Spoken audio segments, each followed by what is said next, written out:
Hi, everybody. My name is Linda Abraham, and I am the president of Accepted and the moderator for today's webinar. I want to welcome all of you to How to Nail Your Med School Interviews, to be presented by Accepted consultant Sydney Foote. Before we start, I'd like to bring a few items to your attention. Sydney may ask you to ask a question during the presentation and ask you to raise your hand in response. You can do so by clicking on the horizontal orange arrow, two icons underneath, by clicking on the hand icon, two icons underneath the horizontal orange arrow on your control panel. If you are here because you want to ace your interview, attend medical school, and pursue the career of your dreams, please raise your hand. In other words, click on that icon. See. Okay, you guys are doing pretty well. Anybody else want to click on that icon and show that you know how to raise your hand in computer speak? Okay, sounds good. Great. Raising hands allows you to respond to our questions, but what about your questions? You can post questions at any time during and at the end of Sid's presentation, and we will have a Q&A at the end. And we're going to choose the questions that we feel, or I feel in this case, I'm the moderator, have the most applicability. Now we're going to use the question window for your questions, and we're also going to use it for you to answer our questions. So if Sydney asks an open-ended question, please post your answer in the question window. Finally, or almost finally, when you leave, you will receive a brief survey. Please fill it out. We value your feedback, and we use the feedback both to plan new webinars and to improve existing ones. I'm thrilled to introduce Sydney Foote, who will present How to Nail Your Med School Interviews today. Prior to joining Accepted, Sid worked as an administrator at the University of Washington School of Medicine. She's also the author of the ebook, Write Your Way to Medical School, and 2 other ebooks. Using her healthcare experience, eagle editing eye, and storytelling skill, Sid has been helping Accepted's clients to gain acceptance at demanding medical schools and residency programs for over 15 years. And now, Sydney Foote will present How to Nail Your Med School Interviews. Thanks, Linda, and welcome to everybody who's joined us here tonight. Congratulations to all of you who have already been invited to interview. That's great.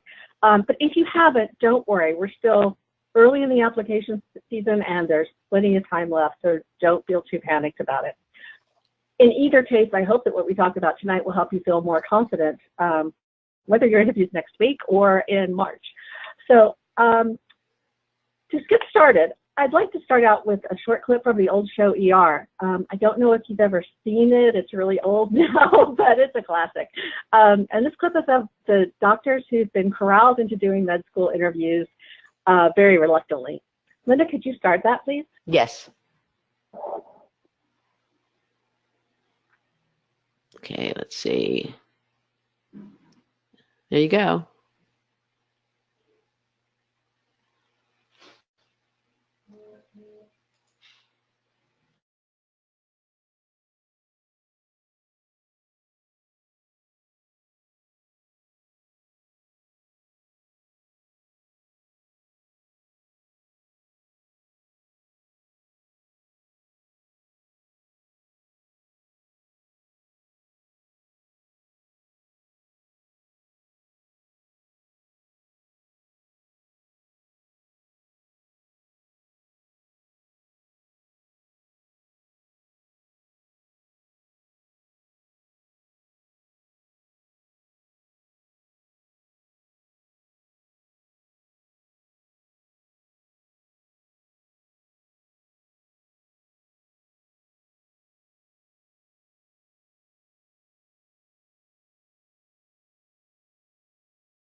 Okay, I love that clip. I first saw it when I was working at UW School of Medicine, and it really rang true. There's nothing wrong with any of the things these people are saying.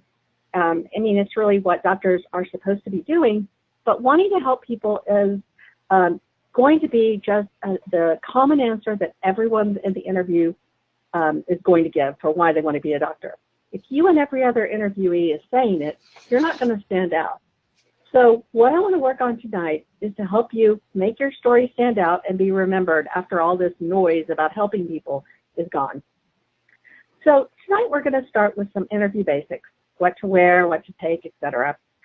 These might seem too basic for some of you, and some are just common sense, but I do get asked these questions a lot, so I think they're worth covering. After that, we'll talk about preparation and how you can construct a story that goes beyond wanting to help people to show who you really are. We'll tackle some common questions that I've seen applicants struggle with, and finally, we'll talk about practice methods. So, the basics. One thing I'm frequently asked is, what do I wear? Professional attire makes a positive impression.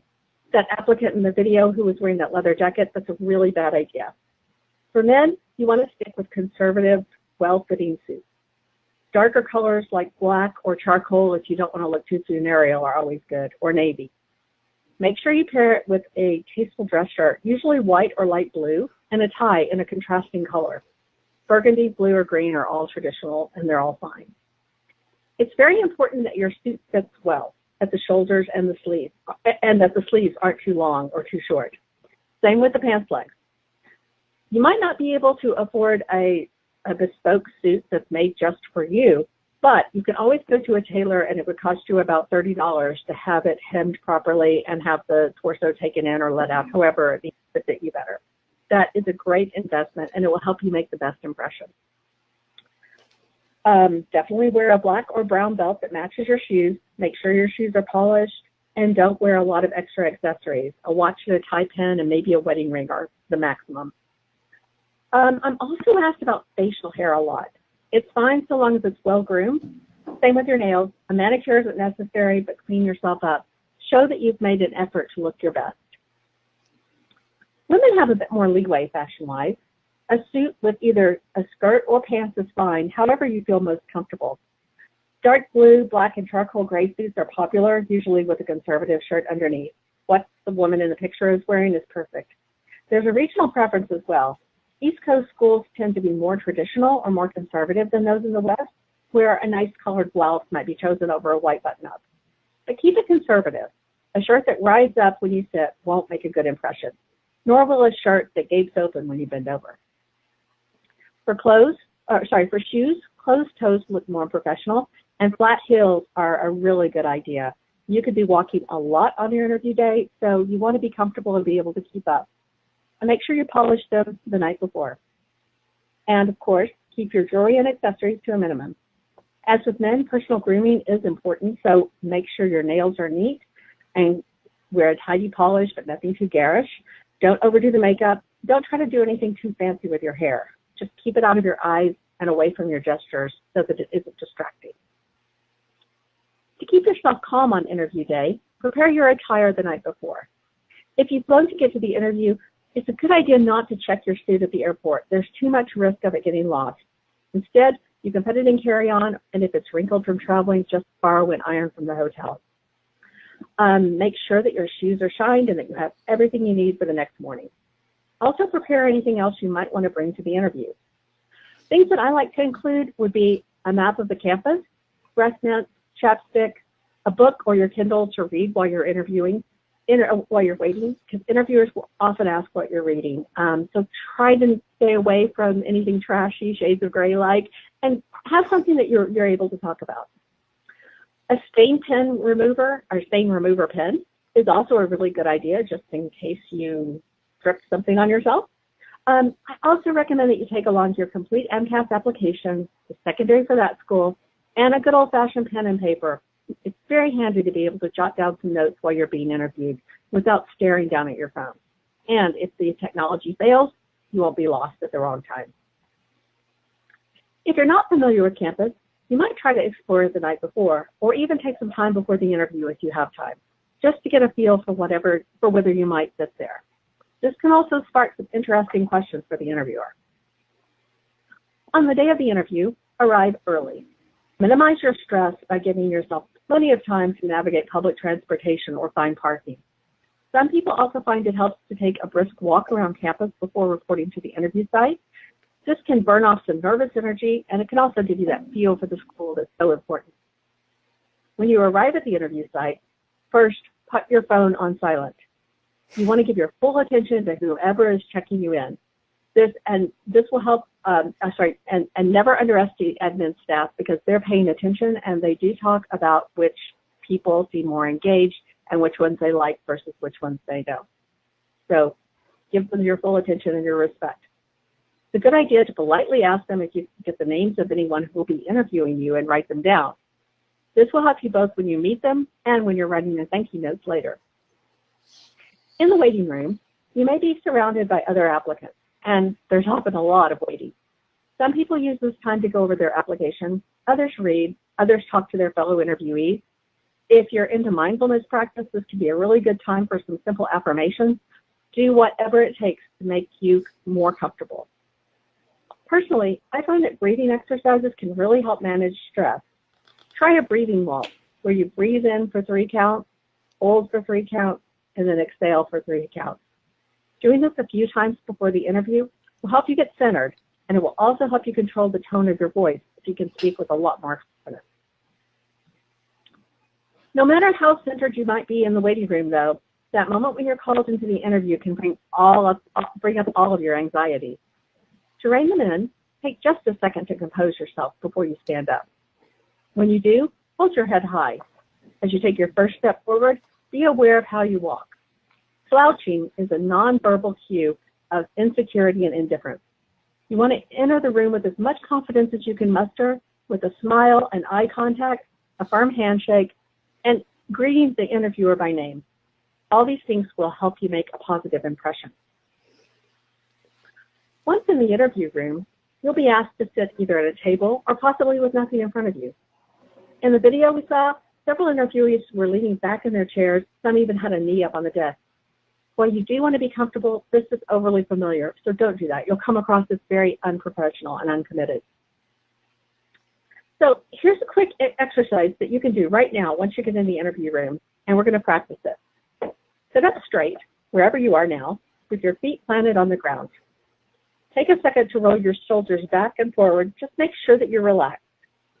Become aware of what your arms are doing. Are they crossed, or are your hands in your pockets? These nonverbal signs can show that you're not comfortable or nervous. Instead, fold your hands lightly in your lap, ready to gesture when you need to. How do you feel? Are you ready to start the interview with an engaged and animated tone? Next to nonverbal cues, this tone says the most about your interest and enthusiasm. Do you sound like this when you're trying to remember what you want to say? Some people flatten their voices into a monotone when they get nervous. But often in interviews, I see when they get excited about something or when they're talking about something that they're passionate about, their voices rise. They have more variation in their tone, and they sound so much more excited and engaged. Other people talk faster, and their voices may rise or shake when they get nervous. Women tend to do this more than men, and not coincidentally, this is associated with less credibility. The best way to deal with this is by slowing down, getting control of your breathing.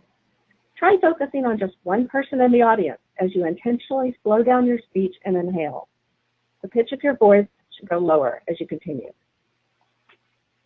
Now, I know this is a lot to remember during the interview, especially when you're trying to concentrate on what you want to say.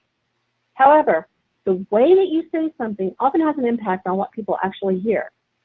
So if you practice your answers like we discussed in the next section, my hope is that you'll be able to free up some mental space so you can be aware of how you're presenting yourself nonverbally.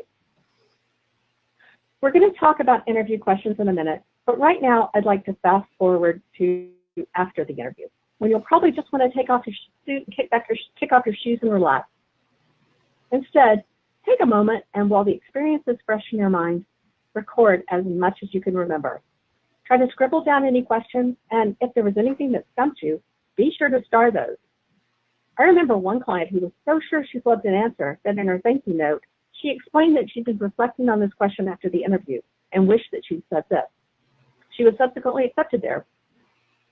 Even if you decide not to take such a bold step, knowing which answers you need to work on can help you as you prepare for the next interview. And knowing which stories generate interest can help you figure out what you should retell in later interviews. I mentioned thank you letters earlier, and right after the interview is a great time to take care of them. You don't need them to be long, just a few lines, preferably referencing something that you talked about with that person. This will go a long way towards jogging their memory in a favorable way. Write these while they're fresh in your mind and upload them to the school's online application portal, and you can check that item right off of your list. Finally, treat yourself. No matter how the interview went, you survived, and you should reward yourself with some self-care. You might have a massage, go out to a favorite restaurant, or buy a book you've been wanting to read. This will help give you that feeling of closure on the interview as you leave this decision in someone else's hands. Does anybody have any questions before we go on? I know I ran through a lot, but I want to get to the content part. So if you have any questions about the basics, I'd love to hear them. Any questions? Please post them in the question window.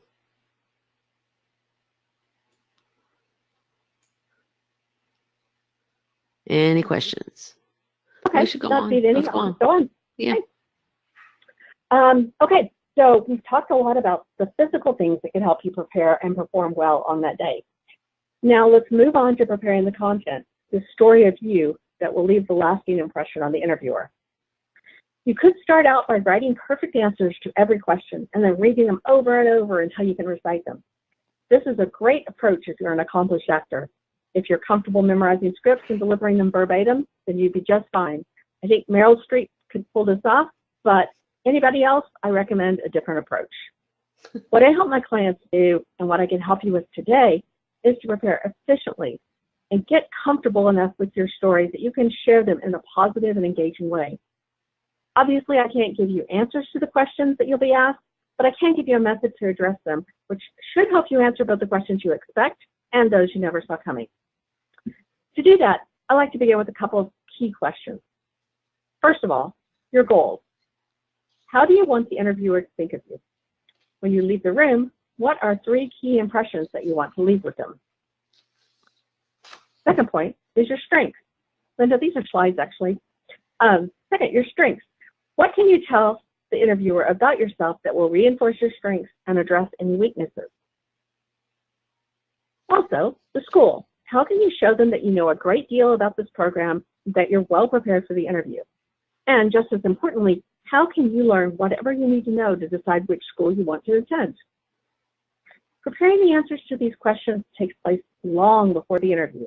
In fact, you could start them tonight, and the earlier you start, the better. In answering these questions, you'll set goals for the interview and give yourself a clearer idea of what impression you want to leave with the interviewer beyond this desire to just help people. So let's break this down a bit. I'd like you to take just a moment and share how you might want an interviewer to think of you. Could you take just a moment and type that in the box, please? The question box. How would you like an interviewer to think of you at the end of your interview? I'm not asking for things like, I'm really committed to medical school, or vague ideas like, I've had valuable experiences that will make me a good doctor. Try to be specific about what exactly you want the interviewer to remember. It could be your qualities like being compassionate or adventurous or culturally competent, any of these. Okay, Rohan wrote good communication skills. Donald, mature, poised, know what they're getting themselves into. Samantha writes confident, empathetic, compassionate, and competent. John, genuine, confident, mature. Avi, interested in integrated medicine. Cassandra, confident and determined. Michael, I want the interviewer to remember my confidence and positivity. Confidence, Sarah. Anna writes attention to detail. Ivan, how will I stand out over the other candidates? Daniel, warm and easy to work with. Nanette, enthusiastic, humble, compassionate. Corey, experience in emergency medical care, mental health, first aid. Ross, genuine, empathetic, socially aware. David, I would want to be thought of as an honest, empathetic, and confident. Elizabeth, engaging, empathetic, real. Shivraj, enthusiasm and confidence. Sarah, qualified, knowledgeable, and self-confident. Good.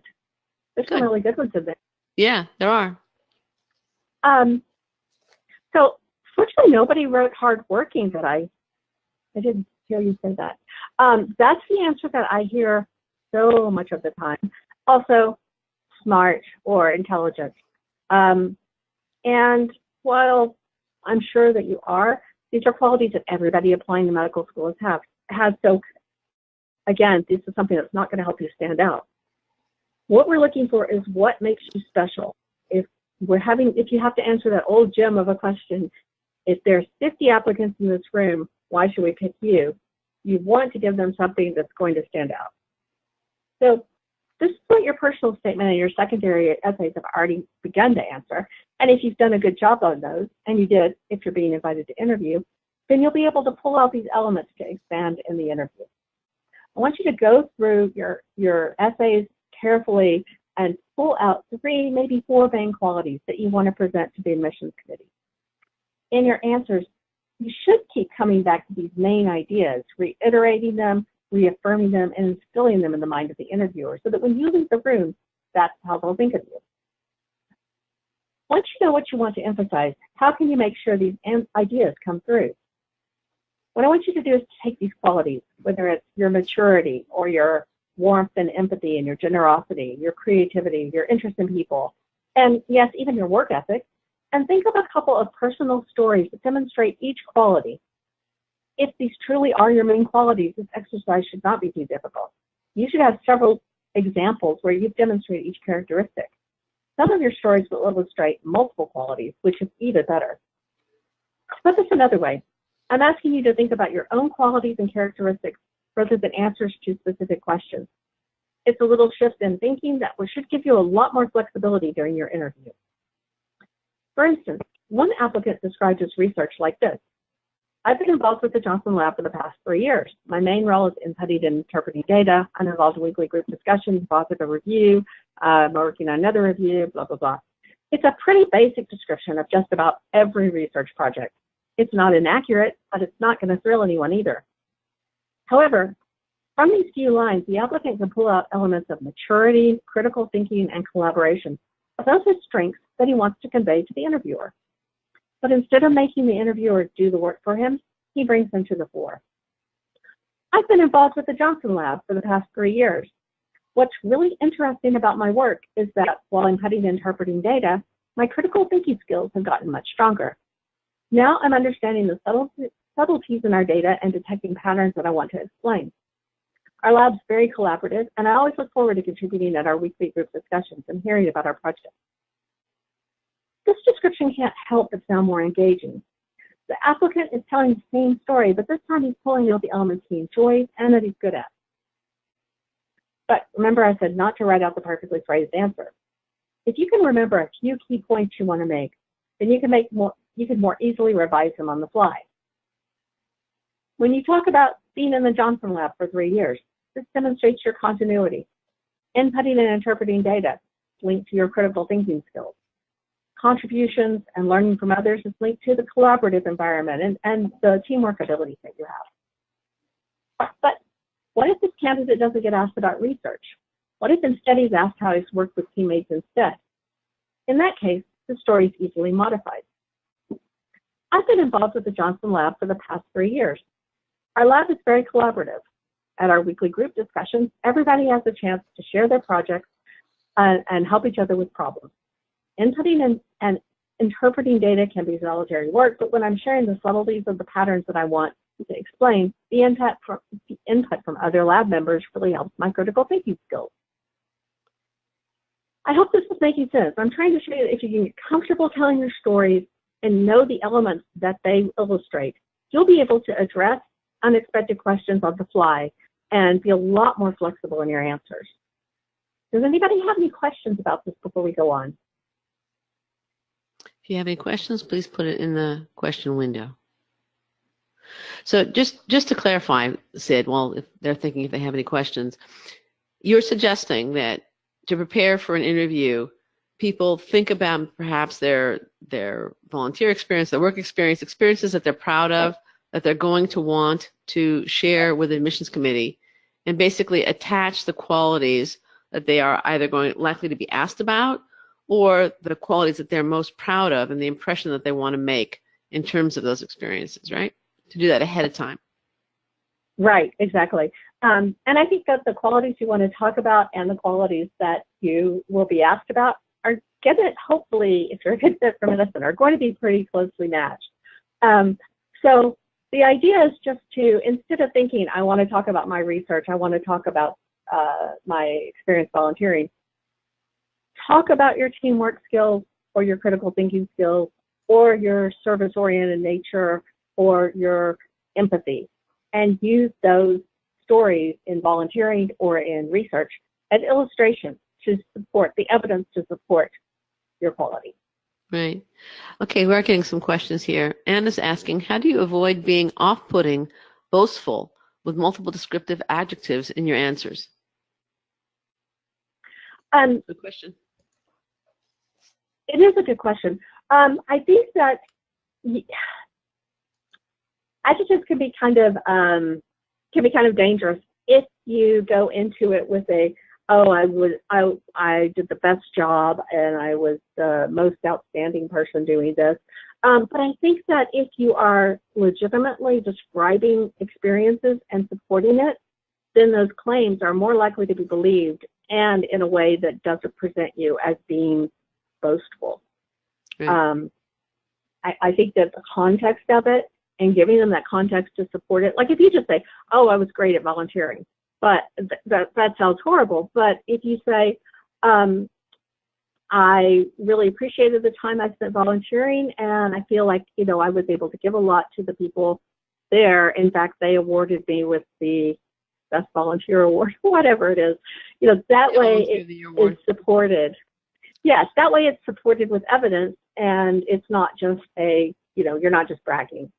You can also say, I spent over 1,000 hours volunteering as an undergrad, and during my senior year, I was awarded the Volunteer of the Year award, and I really loved the work and loved the interactions and stuff like that. More questions from Rohan. Would sharing personal stories that exemplify those traits be something we could share, or should we stick to professional experiences? Again, good questions. Well, do you mean by professional experiences, if you're talking about just clinical type, medically related or research related experiences, I don't think you should be limited to that at all. I mean, if the question is asking about teamwork and you have experience on an athletic team, for instance, you can bring it in. Or if you are a member of a large family, for instance, I have one client who came from a really big family, and her teamwork skills came up from day one in learning to interact with like 7 or 8 siblings. So, you know, it's having that that context for it. If it fits, it doesn't have to just be, this is something that I did in my pursuit of medicine. I think it also depends on the question. It depends on the question for sure. But I think a lot of times the interviewers, they already like what they've seen about you in terms of your preparation for medicine. They already think that you're going to make potentially a good doctor. They know that you've got the science skills. They know that you've got the volunteering time. What they want to know is who you are. So the personal experiences are really important in that. Okay. Samantha asks, is it okay to answer interview questions like this with experiences you have already talked about in your personal statement or secondary essays? Sure. It absolutely is. For one thing, it'll reiterate what you've written. For another thing, when the interviewer, some of them are blind interviews, they won't have anything except the secondary, so they won't have all of your application materials. If you feel like you don't want to go into the same detail, you can always say, in my personal statement, I wrote about this in more detail, and I'm happy to elaborate on it further if you'd like. You know, if you feel like you don't want to regurgitate it. But if you have already used the best example to demonstrate something, then totally you're fine using it again. Okay, should we go on? Sure. Okay. I'm going to talk about strengths and weaknesses now. Medical schools, as you know, are very fond of asking applicants to identify these.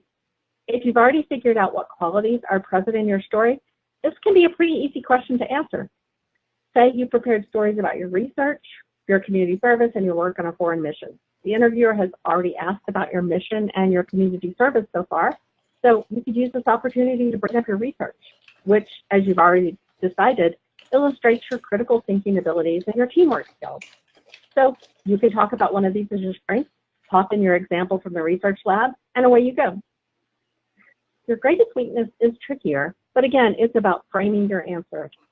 Nobody is perfect, and med schools want students who are self-aware enough to know what needs work.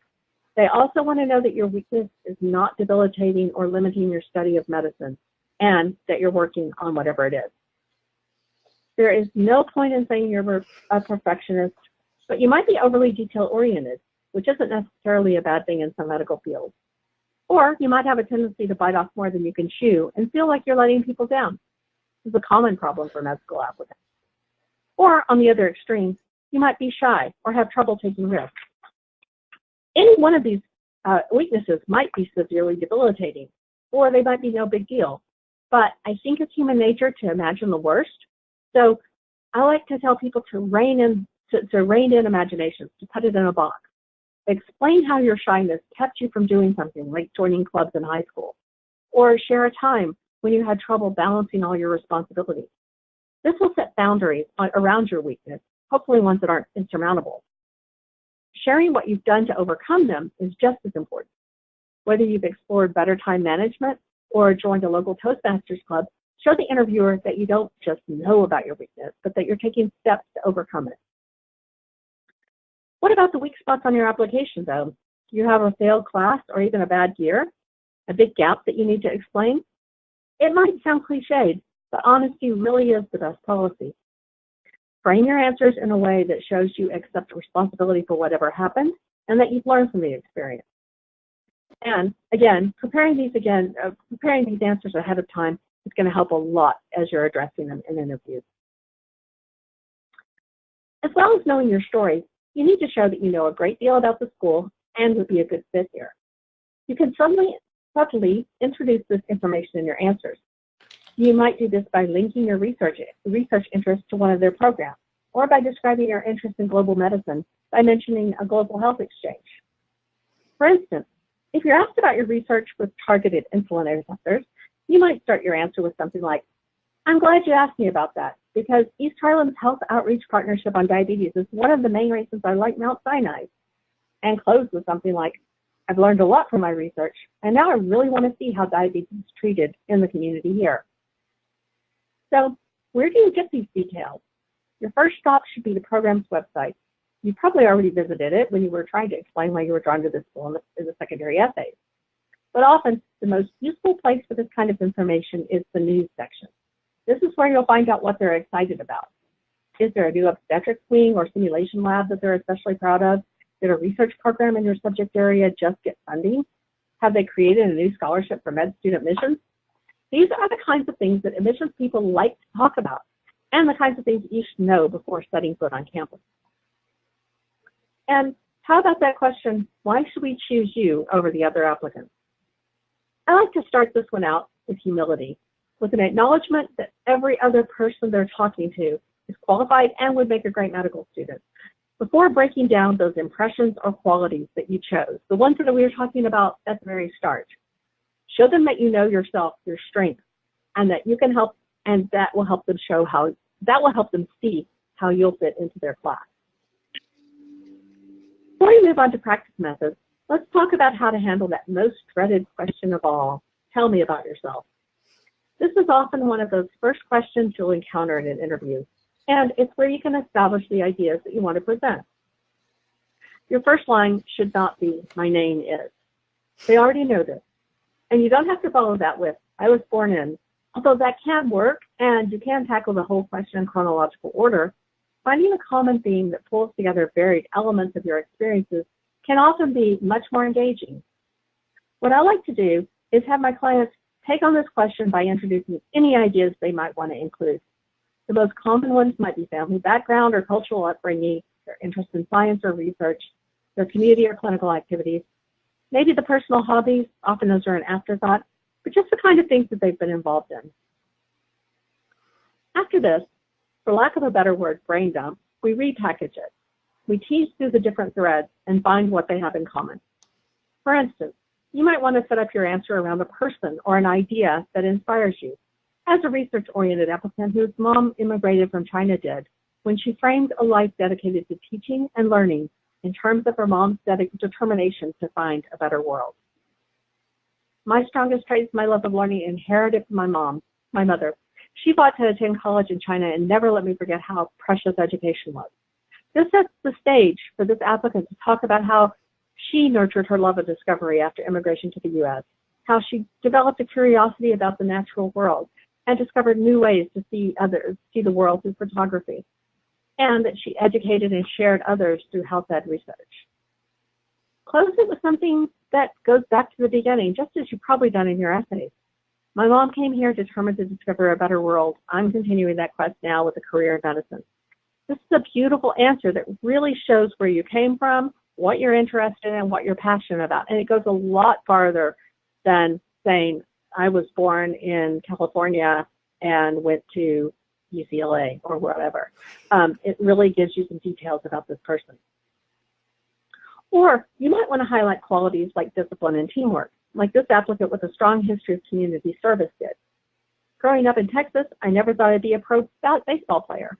But when I turned 17, I realized I enjoyed the time I spent volunteering at the nursing home more than I did being on the field. It's always a good idea to embed these qualities and details of your life, and often it's these atypical background details that catch the interviewer's attention. There's a good chance we'll ask this applicant about his baseball career, which will help him stand out. An older, non-traditional student might ramble through all the twists and turns of his career, which can run the risk of boring listeners. Or he might start out with a startling statement like, my high school biology teacher said I'd never amount to anything. As I spent a couple of years painting houses in the hot Florida sun, I thought he was right. But today I work for a vaccine company supporting 35 scientists and training nurses on med equipment. How I got here is an interesting story. Again, it's that interesting story, those details that are yours alone, that will make the difference and make them remember you. These are all real answers with the details changed that my clients and I have developed based on what might initially seem like a mass of just unconnected random ideas. The key is to get these ideas out before you try to make sense of them. Writing them down, or better, recording them, is a brain dump that you need. And if a friend or admissions consultant or someone who you trust can help you sort through them, so much the better. It's often hard to be objective about our own experiences.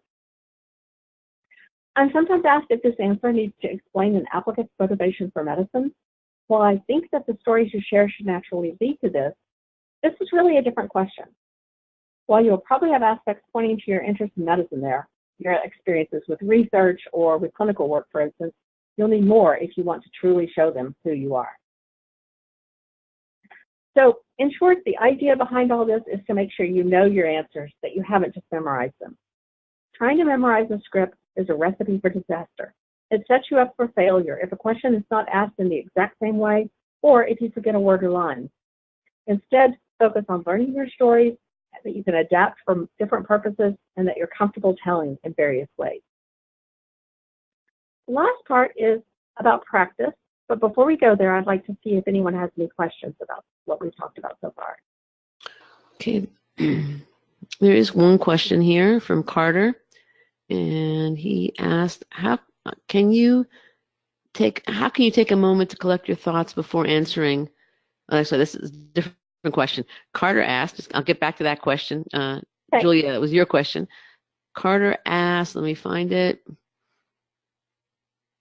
What about interviews that are blind? Is it important to try and illustrate your experiences, or is that looked at negatively? No, you should definitely illustrate your experiences. With blind interviews, these can be tough because sometimes you encounter people who are more interested in talking about something completely unrelated to medicine. Definitely try to engage with them about what they're interested in. But if you can bring it back, for instance, if someone just wants to talk about, growing up in a certain area that you share, you might say something like, I really liked living in this area. In fact, I was working at the Children's Hospital there, and try to steer politely the interview back to the main topic. You can't always do it, but you want to leave them with the thought that you were engaged and interested in what they were saying, and that you want to, that you're qualified and are able to, that you have the experiences you'll need for medicine. Okay. And we also have a question from Julia. How can you take a moment to collect your thoughts before answering and not use or like or other filler words? That's a really good question, Julia. So taking a pause at the beginning of your answer is fine. You might even say, for instance, if they ask you an ethical question that you want to compose your thoughts on, you might say, that's an interesting question. Can I think about it for just a moment? And then just run through quickly in your head what you might want to say, and then talk about it. It's not advised to do that with every question, obviously, but if there's something that is like a delicate situation or a sensitive matter that you want to give some thought to, that shows that you're reflective and that you give it the weight it deserves. If you're just asking about what to do at the beginning of a question, you can always just take a second, breathe, and then answer. That's fine. It doesn't look bad. Again, it makes you look more reflective and like you're not just trying to fill in empty air. So the other thing is when we get to practicing, I have some things about how to avoid and like and things like that. So we'll talk a little bit about that. Okay. And then maybe there are more questions coming in, but maybe we'll do one and we'll save the rest for later. Okay. This is from Ivan. If they ask how we dealt with a negative or difficult situation, should we be honest on how we felt about it at that moment or turn it into a positive learning experience? Positive learning experience. Yeah. Admit that you made a mistake, own it, and talk about how you learned from it. I mean, everybody makes mistakes in their career. What you want to do is show that you didn't just say, oh, it wasn't my fault. It was someone else's fault. Instead, show that you take responsibility and are accountable and that you have recovered and progressed past it. If you can also provide another example of a similar situation that you handled well, that will really show you progress past it. Yes. Like it's a class that you failed and you made efforts to take it again or take a more advanced class. You can always cite that. So that's always a good way to show. But definitely, show that you've grown from it. That's the biggest thing is that, this was something that you faced, a struggle, an obstacle that you got through, and that you're better for it. Should we go on? Okay, sure. Okay. So the next part is on practice.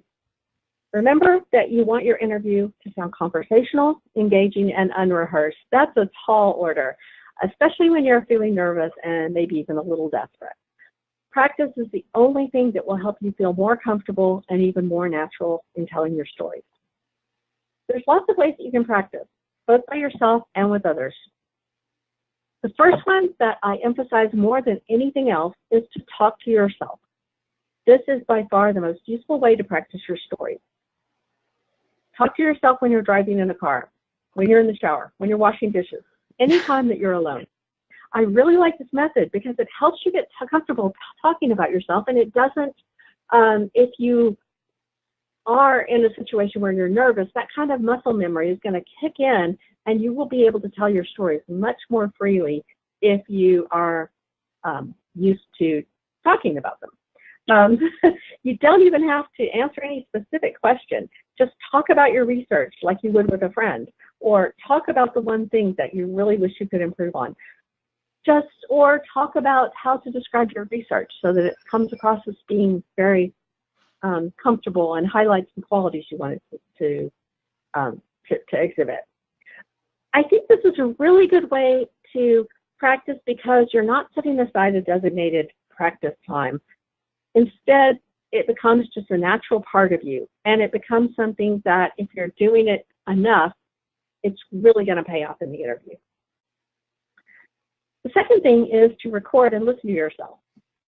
I don't recommend that you do this every time you want to practice. It will get you away from that informal storytelling that you get when you just start talking in your car or washing dishes. But it can really help you to see if there's anything that you do that you need to correct when you still have time to do it. If you're speaking in a monotone, for instance, if you're overusing fillers like or actually. With those, Julia was asking about those before. With questions like that, it's really important to be aware of them. And there's lots of exercises actually online on YouTube. We're going to highlight one at the end that can help you with these kind of things, just to help you be aware of when you're using them and how to get over them. Women also need to really be aware of vocal fry. It's that creaky tone that the Kardashians use. And uptalk, which is raising the pitch at the end of your sentences so it sounds like a question. These speech patterns undermine your credibility, and they make the speaker sound less educated and less trustworthy. And this is definitely not the impression you want to convey. So if you record and you listen to yourself at these early stages of your practice, I guarantee it will help you find the problem areas while you still have time to correct them. Like I said, in that closing slide that you'll see in a little bit, there's a YouTube link to a speech exercise that I really like.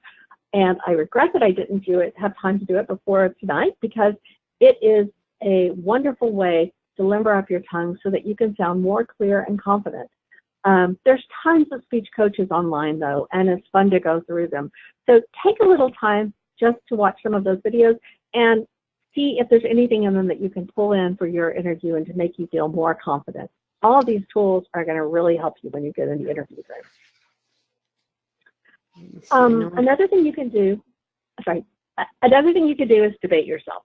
I like to use this method, especially to address ethical or philosophical questions.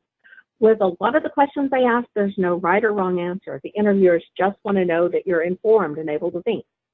So you can prepare all you want. You can read articles and know both sides back and forth. But if you're actually debating yourself verbally, it's going to make a real difference in being able to present them cogently. And that's where this method comes in. Argue both sides of a popular debate, abortion, for instance, or marijuana legalization. And presenting these different viewpoints will ensure that you really understand the issues involved and that you can make a coherent argument for or against an issue. The fourth thing I like to recommend for practice is practice with a webcam or a mirror. Especially with a mirror, if you have a full-length mirror, you can see whether you're leaning forward to answer questions or if you're drawing back defensively, or if you have that really annoying thing that you do with your hand or you're pushing your hair out of your face all the time. These are the kind of things you want to stop them now before you get to the interview.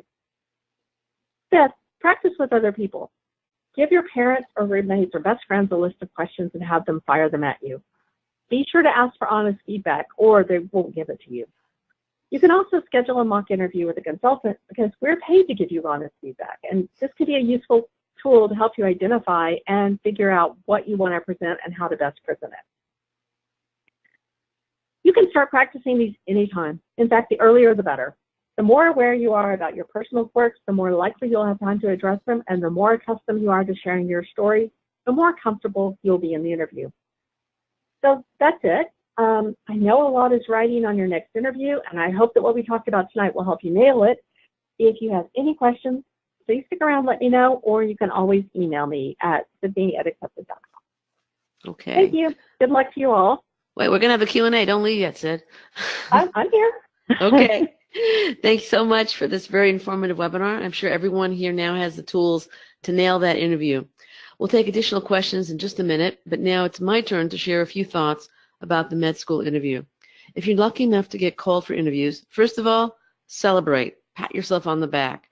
You've made enough of an impression with your primary and secondary applications for the admissions committee members to want to invest more time in getting to know you and seeing if you are a fit for their community. That invitation represents opportunity, but it also presents risks. Are you going to present yourself in your interview as a future professional? Are you going to come across as someone who would be a thoughtful member of their community and later a compassionate physician whom the interviewer could see treating his or her loved one? Are you going to successfully implement all the excellent advice that Sid has provided you today? That's your challenge. And it's a challenge that Sid and her colleagues here at Accepted would like to help you meet with flying colors. I'd like to tell you about a call I had not too long ago. An applicant called inquiring about our med school mock interview package. I gave her the details, and at the end she said, "I have one more question. Why do I need this service? Can't I just interview on my own? Can't I just research the schools, think about likely questions and my best answers? And I asked her, have you ever performed either in music, theater, or the arts? She said, yes, I played piano. Would you consider performing without rehearsing? Would you want to get on stage after just thoroughly reviewing the musical score and thinking about it? And she said, I got it. That was the end of the conversation. Our mock interview is like a rehearsal, and like all rehearsals, it allows you to improve and polish your performance before the big day. Now, you see sample feedback from people who have had dress rehearsals with Accepted. The first one, the two on the left are actually clients of SIDS. The one on the right is for another Accepted consultant because SID can get really busy. But, thank you so much for your help. I've been very successful in the admissions process. I've been invited to 17 interviews, accepted at 4 schools, and awarded a full scholarship at one of them. Or the next one beneath that, again, this is SIDS client. So out of 20 secondaries, I received 18 interviews. I went to 11, accepted to 5, and waitlisted at 4. And then on the right for Alicia, I had the pleasure of working with Alicia to prepare for my medical school interview. Through our many practice sessions, I felt confident and prepared the day of the interview and was fortunate to receive an acceptance to the medical school of my dreams. Now, these applicants are pursuing their dreams. I'd like to urge you to follow their path and do exactly what they did, and that path is on your screen. It's step 1, visit accepted.com/mediv. 2, choose the service that's right for you. 3, get the guidance you need. And 4, interview confidently and effectively. And with that, we'll now take your questions again. Okay. Okay, we have some questions here. The first one is from Shivraj. It's an excellent question. What kind of questions are appropriate to ask at interviews? It depends who you're talking to. With students, it's fine to ask about what classes they like, logistics questions about where to live, places that they like to study, just things to make a connection with them. With professors or admissions committee members, you want to be more formal.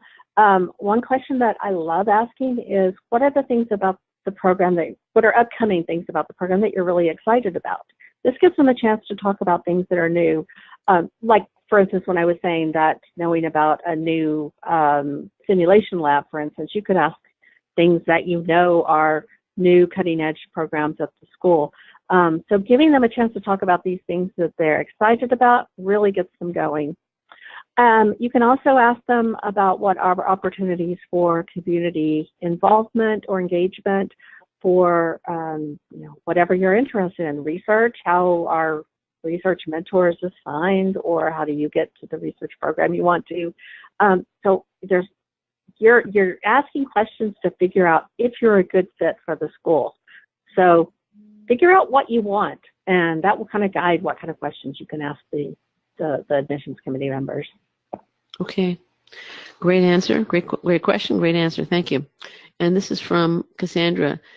Can you talk about personal hardships that led you to medicine, like a family illness?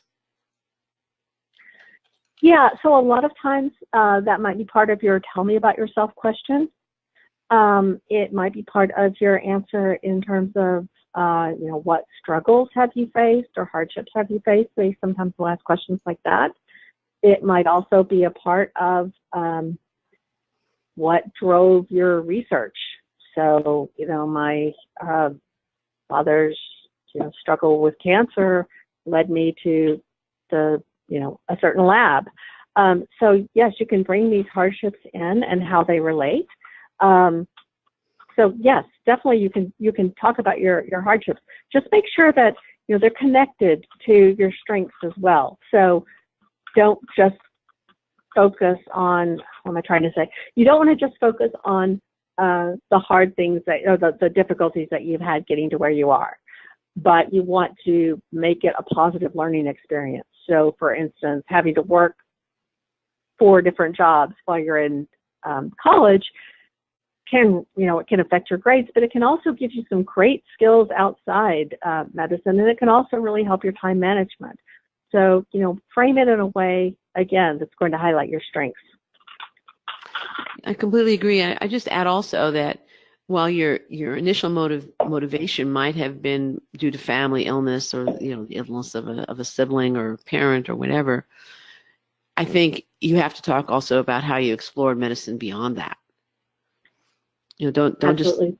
just it can't you don't want to be a one-trick pony, and you certainly don't want your understanding of medicine to have been solely the experience you had with a family member. Right. Okay. And what you should do, just one quick thing, is that your hardships and any personal experiences you had with medicine should link to actions. So this motivated you to take a larger step in volunteering or research or whatever it is. Excellent point. We have another question here, and we also have, well, we're almost done. If you have any other questions, please post them. But this is a question from Katrina. I missed the beginning part of the webinar due to a technical problem. I'd like to know what we should wear and what should we bring to an interview. Do you want to just go over that briefly, Sid? We will be sending out the recording of this webinar, so if you did miss the beginning, don't worry, you'll be able to watch it. But maybe you can just review that quickly. Okay. So I'm just going to do what women should wear for Katrina. You can wear a suit with either skirt or pants. Keep it conservative cut, dark blue, black or charcoal gray suits are very popular, and a nice colored blouse or button up. Don't wear a lot of makeup. Keep your hair in a simple way, but away from your face. Not a lot of jewelry. Flat shoes, because you're going to be walking a lot, and closed-toe shoes look more professional. In terms of what to bring, I recommended a map of campus, breath mints, chapstick, a book, a stain remover pen, which I never leave home without now, and your complete AMCAS application with your secondary, just so you can go over it when you need to. Right. Okay. So at this point, I want to thank you all for attending. I want to thank Sid again for a fantastic webinar. And I want to give you share one more thought before we leave, okay? Last thing, actually, before I share the thought, just a reminder that webinar registrants can get $100 off our gold mock interview package, coupon code SAVE100, and it ends September 7th. So you have a few days in which you can take advantage, okay? Last thought now. Remember the applicants who had their dress rehearsals when accepted medical school admissions expert. It's far better to go into the interview knowing you're prepared and ready than to be in the interview wishing you'd had that dress rehearsal beforehand. Do as these applicants did. They're now pursuing their med school dreams. You can too. Good luck with your interviews, everybody. Good luck.